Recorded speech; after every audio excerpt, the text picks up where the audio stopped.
29th season in the history of Formula One Grand Prix racing began in Argentina, the same weekend that the FIFA officials were drawing for the World Cup final to happen later that summer in the same country. Well, all this largesse costs, and the organisers at the last minute needed to pay another $850,000 to Bernie Ecclestone of FOCA before the race could go ahead. Wearing his other hat, that of the owner of Brabham, Bernie Ecclestone had pulled off a midwinter coup by signing Niki Lauda.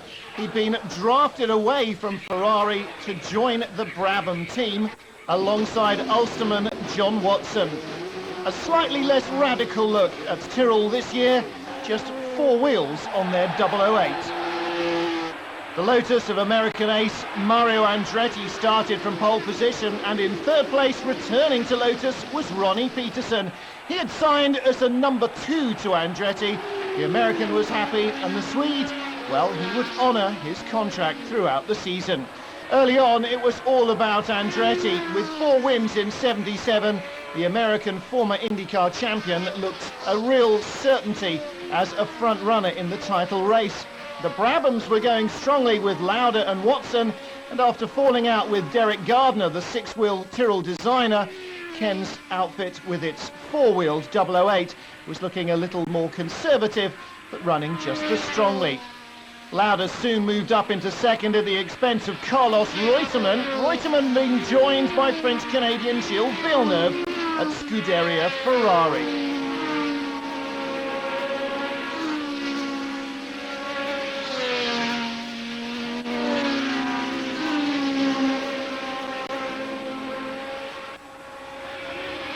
While there were other interesting battles, the race was largely about Mario Andretti. He ran away from the opposition and hid 13 seconds ahead of Niki Lauda by the checkered flag.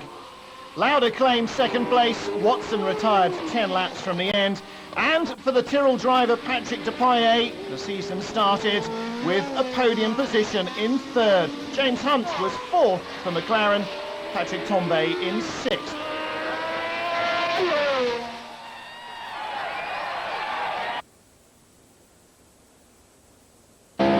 The new Jacarapagua circuit in Brazil was the venue for round 2. Tyrrell's Patrick Depailler takes us for a ride.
Peterson had been the star of qualifying, planting his Lotus on pole ahead of Hunt's McLaren. But at the word go, it was Carlos Reutemann who jumped into the lead. Lole, disappointed at his home Grand Prix in Argentina, was out for revenge, and he was rarely seen again by anybody else. The 5-kilometre circuit was built on reclaimed swampland just outside of Rio with the assistance of Emerson Fittipaldi in its design. It was bumpy, hot and not universally liked. John Watson in the Brabham Alpha struggling to keep the tyres working in the intense heat. And Ferrari's Gilles Villeneuve starting a career of spectacular off-track excursions. His teammate Carlos Reutemann exploited the grip of his Michelins and led start to finish. It was shaping up to be a classic tyre war year, with Goodyear on the Lotus and Michelin on the Ferrari. Ronnie Peterson, fastest in practice, but after a fender bender with Gilles Villeneuve, he was out of the race. Lole was happy with victory, Fittipaldi happy with second place, but 50 seconds back. Niki Lauda was third, Andretti struggling home in fourth.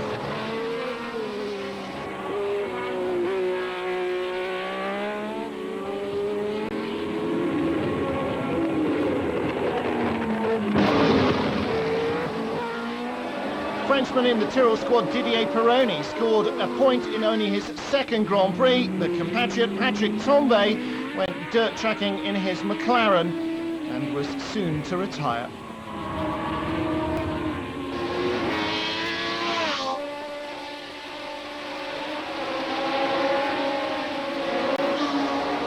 Victory for Reutemann, but that meant that Andretti and Lauda were shaping up as the title favourites.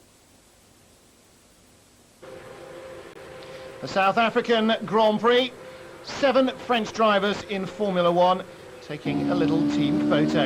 And one of them, Patrick Depailler, takes us round Kyalami in his Tyrrell.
Lauda's Brabham Alpha claimed pole position, but American hot shoe Mario Andretti planted the Lotus firmly out front on the run down to the first corner.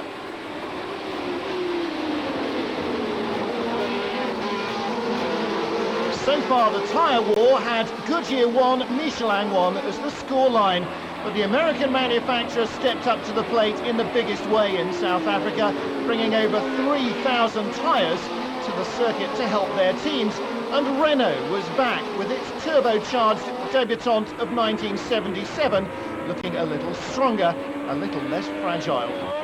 Jean-Pierre Jabouille had started the Renault on the third row of the grid and was looking for an impressive race from it as well.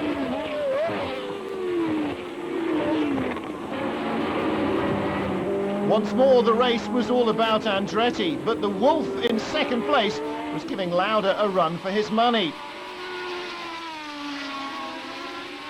There were no less than 5 different changes at the lead. Andretti, the pace setter in the first 20 laps, but his tyres burned up and he was to finish 7th. Scheckter took over, but he only led for 5 laps. Riccardo Patresi's Arrows next to head the field. 36 laps on, his engine blew. Then Patrick Depailler, he's leading, but in the closing stages, the Frenchman will run out of gas. The last lap disappointment lets Ronnie Peterson in the Lotus by to win the Grand Prix.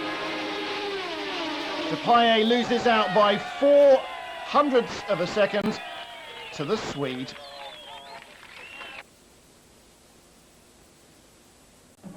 Long Beach, California for the US Grand Prix West.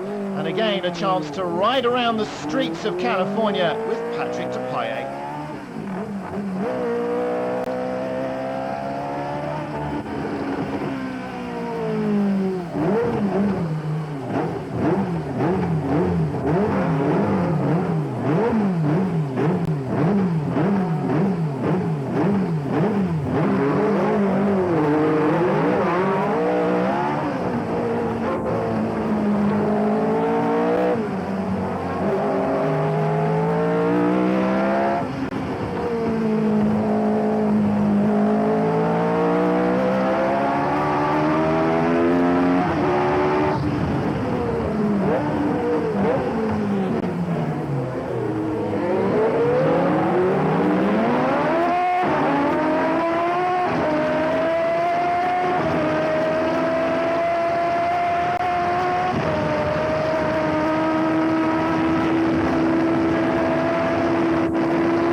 Ferrari dominated the front row of the grid. A big thumbs up for Michelin. Big disappointment for Goodyear playing on home soil. Down into the first turn, Niki Lauda lunged for the lead. Gilles Villeneuve took advantage of the confusion.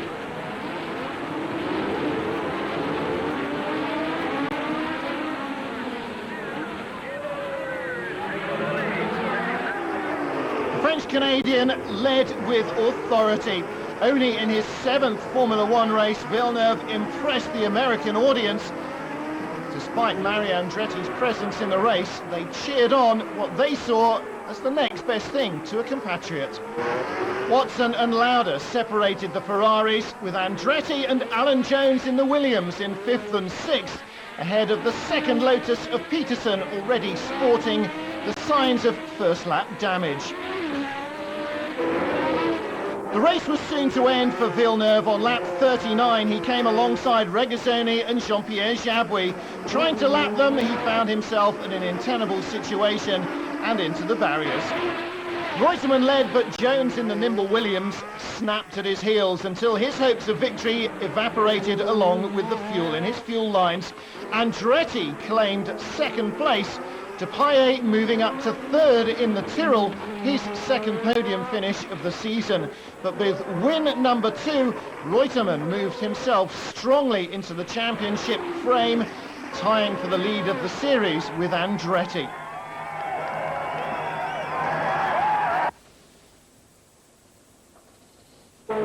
From Long Beach to the streets of Monaco, again Depailler is our chauffeur in the stripped-down Tyrrell. Notice his arms with no cockpit surrounding them.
Reutemann on a roll had claimed pole from Watson, Lauda and Andretti, but the quick starter was Depailler off row 3. The Tyrrell was second into the first turn, and Watson led for Brabham. Depailler soon found himself sandwiched between the two Brabhams, and on a track where passing is almost impossible, he must certainly have hoped for a good result.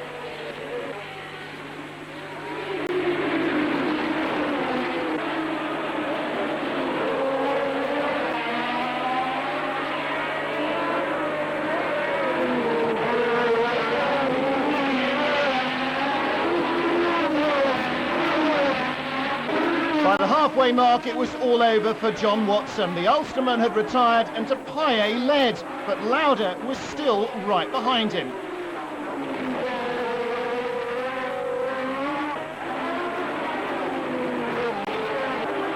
It would be pressure all the way to the flag for the Frenchman, his 69th Grand Prix yielding victory on the streets of Monaco and a trip to meet the Rainiers.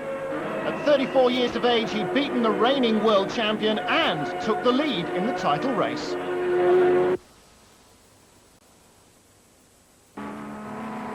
On board with Niki Lauda in the Brabham Alpha around Zolder, the home of the 78th Belgian Grand Prix.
Andretti jumped away from pole, but the stall of Carlos Reutemann eliminated the three world champions in the grid.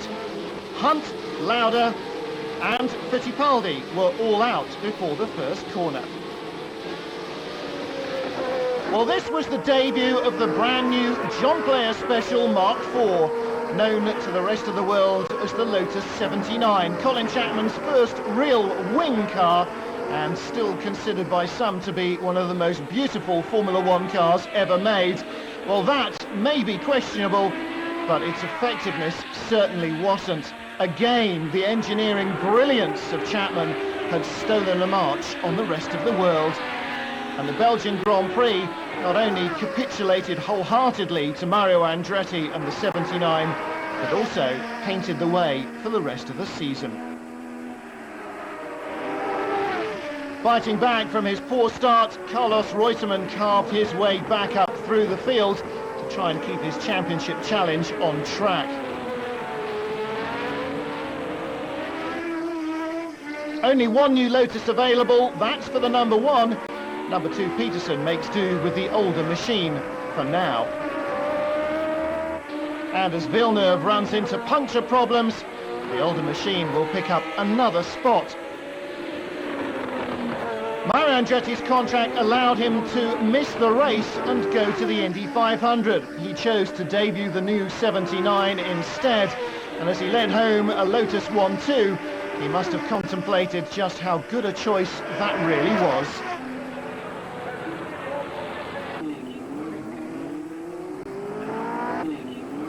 Early June and the circuit of Jarama is the venue for the Spanish Grand Prix.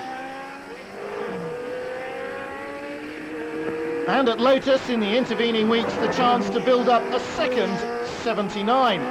Ronnie Peterson no longer with the older machine, and the rest of the field would be shaking in its boots.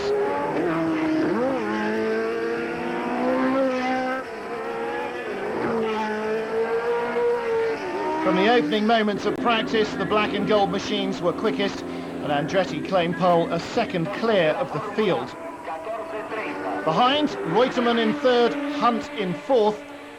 But it was all about the Lotuses and their incredible turn of speed.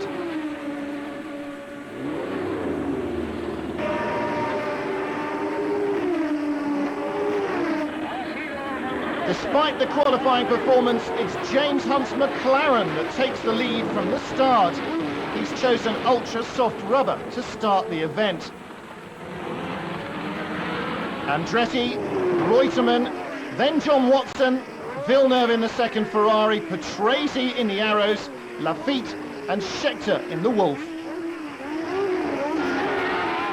Peterson, who had blown the start in a new 79, was way back, but would soon work his way up the order. Andretti already out front. Hunt's gamble on soft tyres just didn't work. The Lotus didn't need soft tyres, it had big grip.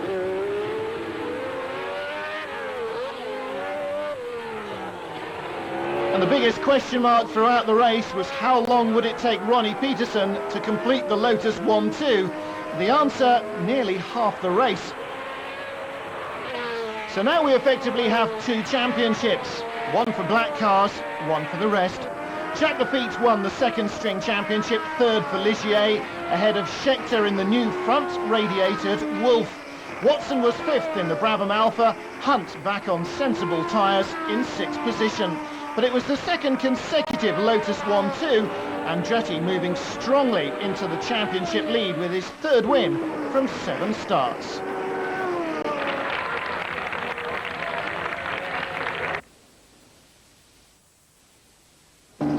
Sweden 78 will be forever remembered as the race that got a car banned. Bernie Ecclestone's Brabham team had introduced the new BT46. Nobody remembers the type mark.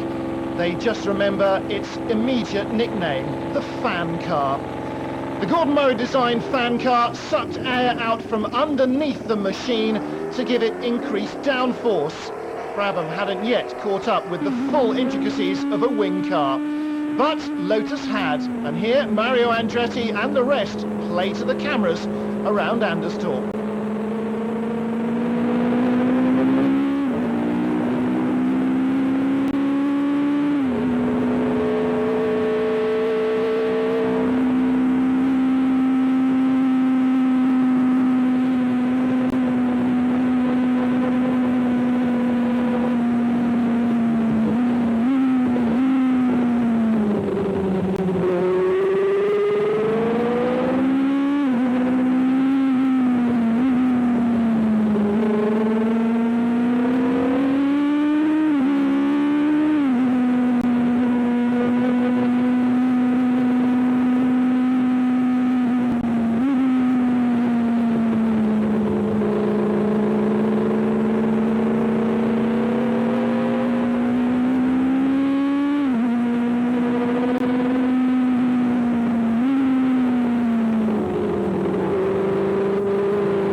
Andretti claimed pole in the 79, but the two fan cars separated him and Peterson, the Swede making another slow start on his home track.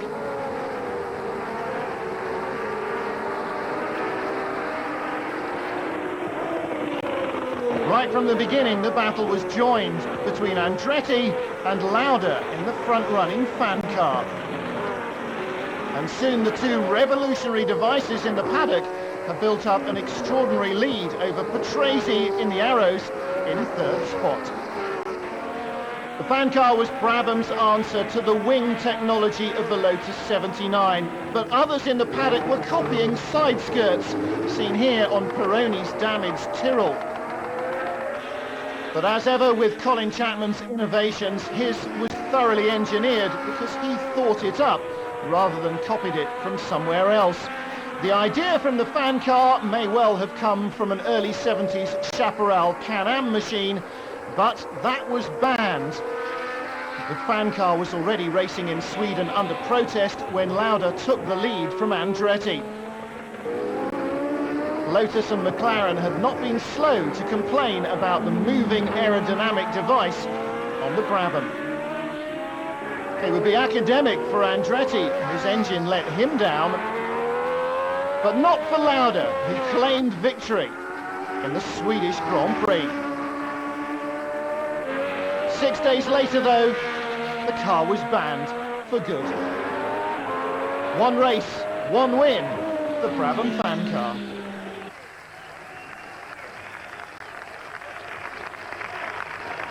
But at the super-fast Paul Ricard circuit in the south of France for Grand Prix number 9, John Watson claimed pole position, the first man into the 200 km/h average, but it was still Mario Andretti who was in the lead after the first run down the Mistral Straight. And despite the best efforts of the Brabham Alphas, soon Peterson, working back once more from a dismal start, would make it a Lotus 1-2.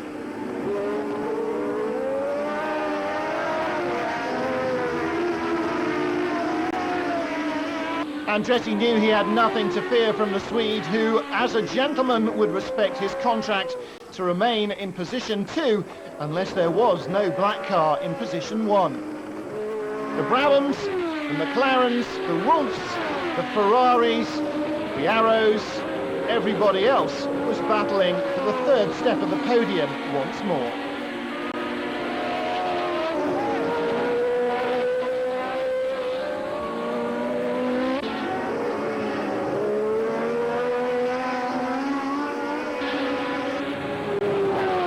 Lotus 1-2. The championship looking more and more as if it's heading black and gold.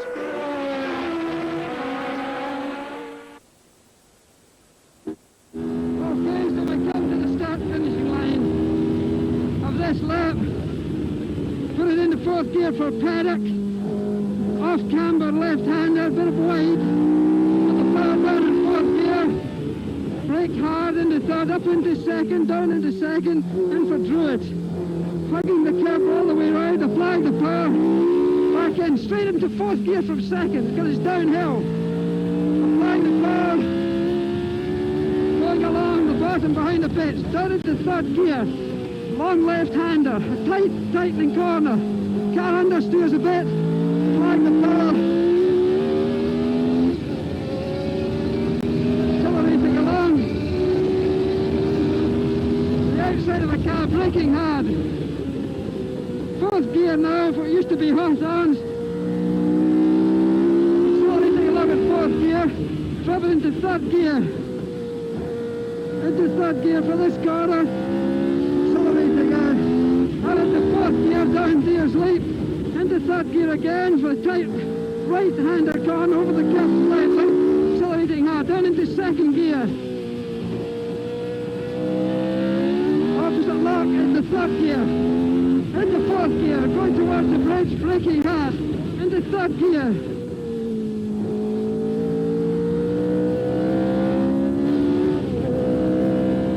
Right at the end of the...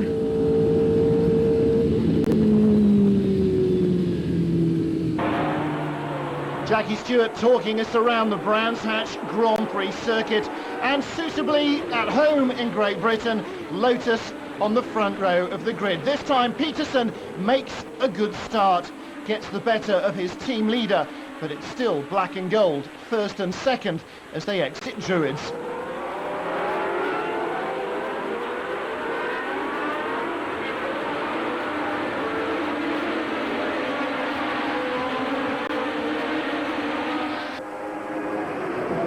Peterson playing the ideal number 2, lets Andretti through. Wolf with Scheckter at the helm in third place, ahead of Lauda in the Brabham Alpha.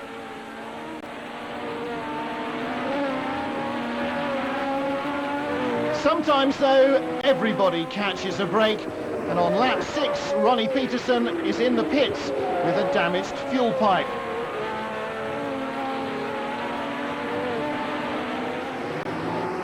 Scheckter can't believe his luck. Andretti's out as well on lap 28 of 76, his second engine failure in succession.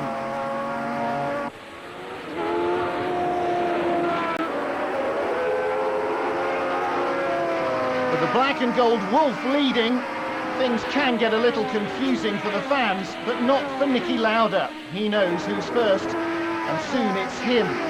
Carlos Reutemann's Ferrari is in fourth place, but soon works its way up to close on the tail of the Brabham Alpha.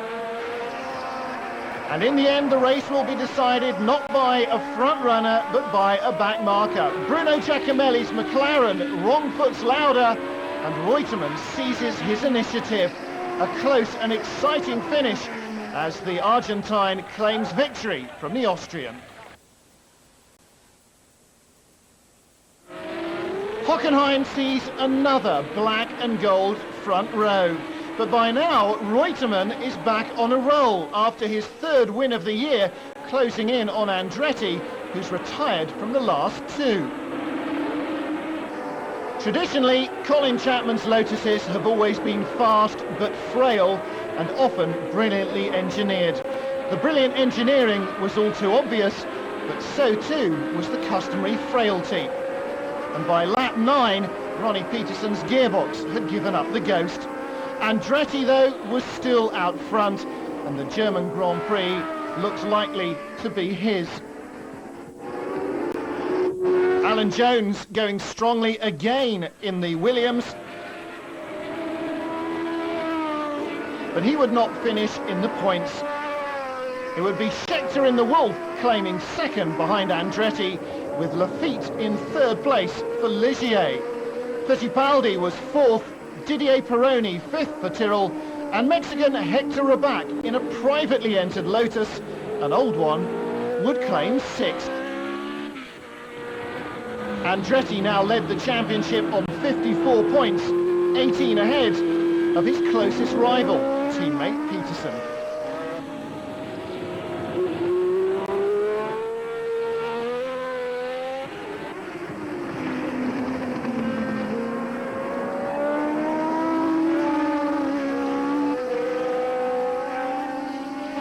With 5 races left to go, Mario Andretti looked to have one hand on the title. But fate is a cruel mistress.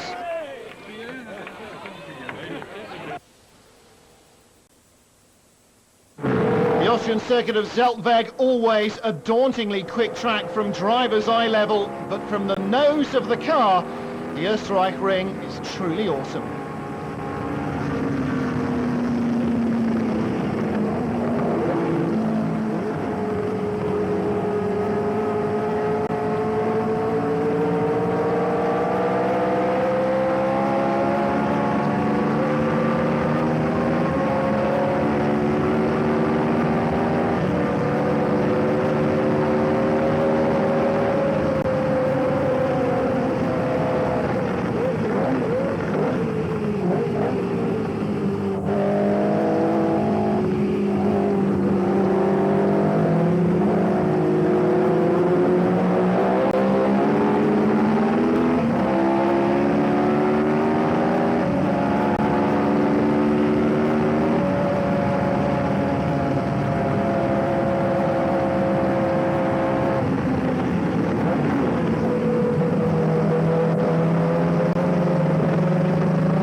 Johnny Peterson led the inevitable black and gold front row, but the high-speed sweeps of the Österreich-Ring favoured the huge turbo on Jean-Pierre Jabouille's Renault, and he'd qualified third.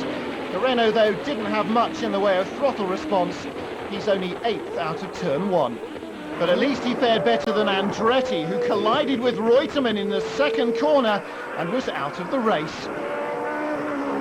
Well, Peterson had a monumental lead going into the early stages, but by lap 3 there were signs of moisture in the air, and on lap 6 a torrential downpour. The race was red flagged and then restarted on wet tyres. The race would be concluded with an aggregate result. Peterson had finished part 1 ahead of Patrick Depaillet's Tyrrell, who'd come to second from 13th. And this was certainly a day for Rainmeisters. The enormous power and dreadful throttle response of the Renault, still yet to complete its first season of racing, would let it down here. But the grip of the Lotus and the nimble chassis of the Brabham Alpha and the Tyrrells would help them up the order. In conditions like these, driver talent is normally what surfaces. Peterson won by 47 seconds. Patrick Depaillet, always good in the rain, was second, and Mercurial Gilles Villeneuve claimed third spot for Ferrari, his first career podium finish. The Renaults, well, dubbed the teapots at Silverstone in '77 because they were always boiling up. They stopped for a brew as well. The championship now looked much closer. Victory for Peterson brought him to within 9 points of team leader Andretti. And the paddock was alive with the news that the Swede had signed for McLaren for 79. Now, what about that iron number 2 contract? Would he honour it?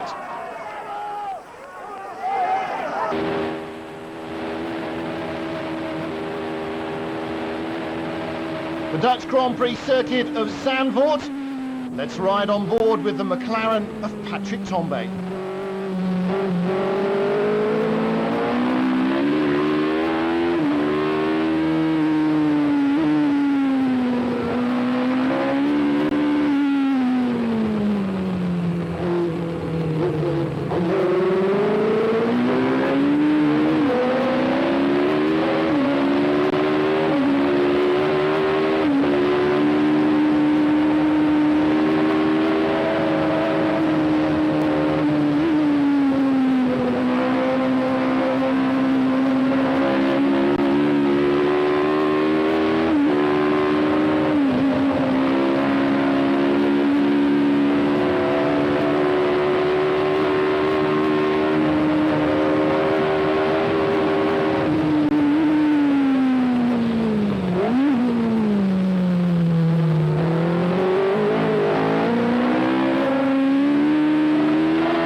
An all black and gold front row. Behind, Lauda and Reutemann on row 2, Villeneuve and Lafitte on row 3, and 5 McLarens in the field.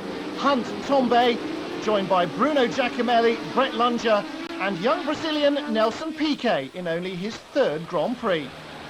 Well, a collision between Riccardo Patrese and Didier Pironi enlivened the first lap, but it's again a day about the black and gold cars. Lotus disappearing out front.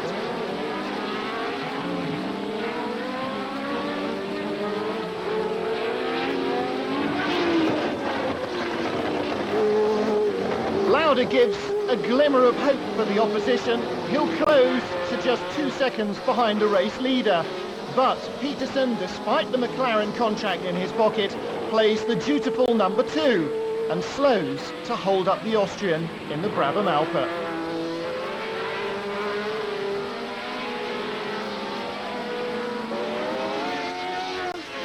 Black and gold first and second, Martini colours third and fourth, as Watson joins Niki Lauda.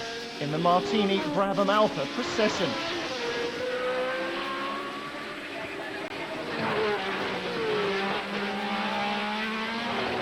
An important victory indeed for Mario Andretti.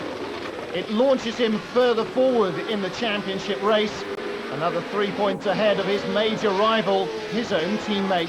And Andretti, of Italian immigrant stock, don't forget, could win the title at the Italian Grand Prix at Monza, where he first, as a young kid in poverty, watched Formula One cars racing.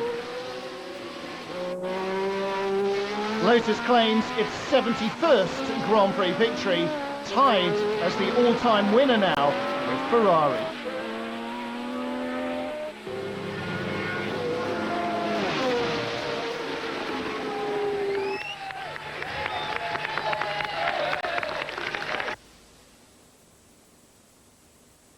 The Italian Grand Prix was supposed to be Mario's dream. Instead, it turned into a nightmare. A first-lap collision eliminated Scheckter, Hunt, Patrese and Peterson's Lotus. Brambilla and Stuck were badly injured in the crash as well, but it was Patrese who was worst. He was pulled from the burning wreckage of the Lotus and helicopter evacuated to hospital with badly broken legs. A second restart saw the damage to the barriers on the first lap, and it wasn't until 6 in the evening that the race finally got underway.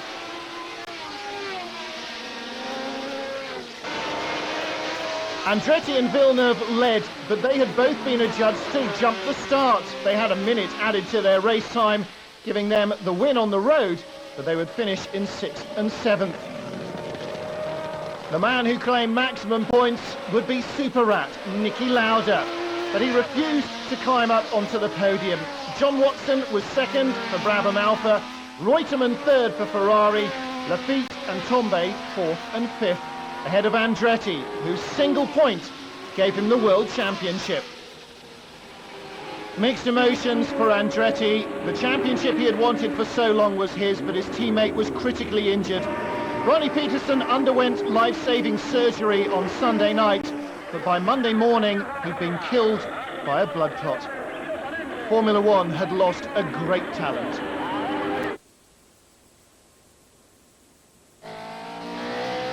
Didier Pironi is our driver around Watkins Glen in upstate New York, the venue for the US Grand Prix East.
Mario Andretti claimed pole for the race that no American had ever won.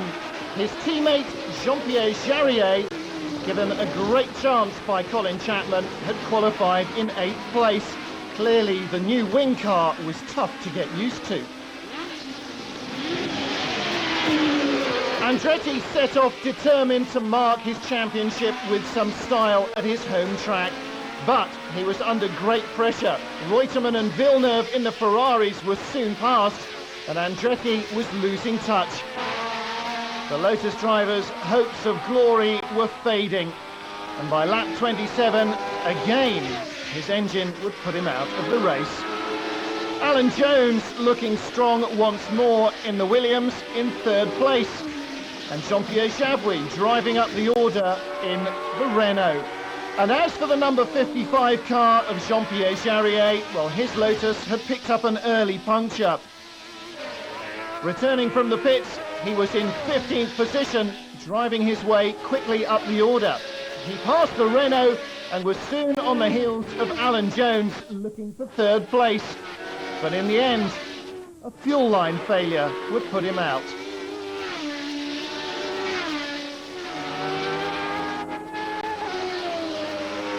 There was glory, though, for another Frenchman named Jean-Pierre.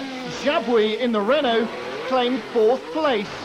As Reutemann led the field home, Renault scored its first points and the first for a turbo engine. Alors Jean-Pierre, c'est à la fois pas de chance, beaucoup de chance. Jean-Pierre Jabouille saying, at one point I thought I was going to make it onto the podium, but I had a few problems with the brakes and was forced to slow down. But in a sense, I think maybe that helped us. No regrets, it's a tough track on fuel consumption, and 7 laps from home I was worried I'd run out of gas, so I slowed down to score our first points. La Renault termine un Grand Prix et bien placé. Brand new circuit for the final race of the year on the Ile Notre Dame in the St. Lawrence Seaway, outside of Montreal in Quebec. It had been the venue for the World Fair of 1967 and was now a race circuit.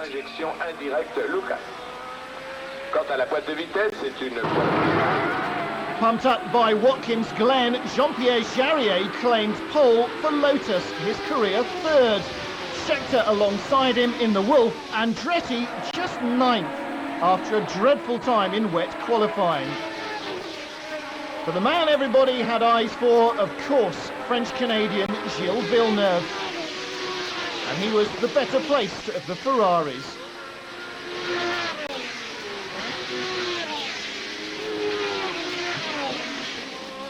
But this was to be Jean-Pierre Jarier's finest hour. Drafted in to replace Peterson at Lotus, he was certainly making the most of his late opportunity.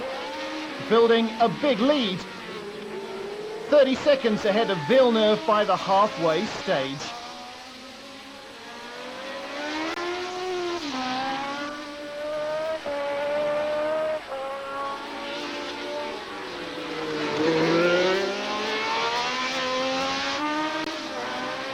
Villeneuve was busy squabbling for second place, with Jody Scheckter again going strongly in the Wolf. But Jarier was in a class of his own, even lapping his own teammate Mario Andretti. Soon though, Villeneuve was in front. Jarier stalled in the pits. By lap 50, his engine had let him down. And Villeneuve was about to take an unbelievable victory, leading at home in the first ever race in Montreal for Formula One cars. Only his 19th Grand Prix, and Villeneuve in the first Grand Prix in Quebec, putting a final finishing touch to his 78th season with an astonishing win. Andretti rounded out the season then as the world champion, ahead of the late Ronnie Peterson. Carlos Reutemann 3 points behind in third spot. Lauda in fourth, the previous year's champion. But the hero of Montreal, Gilles Villeneuve.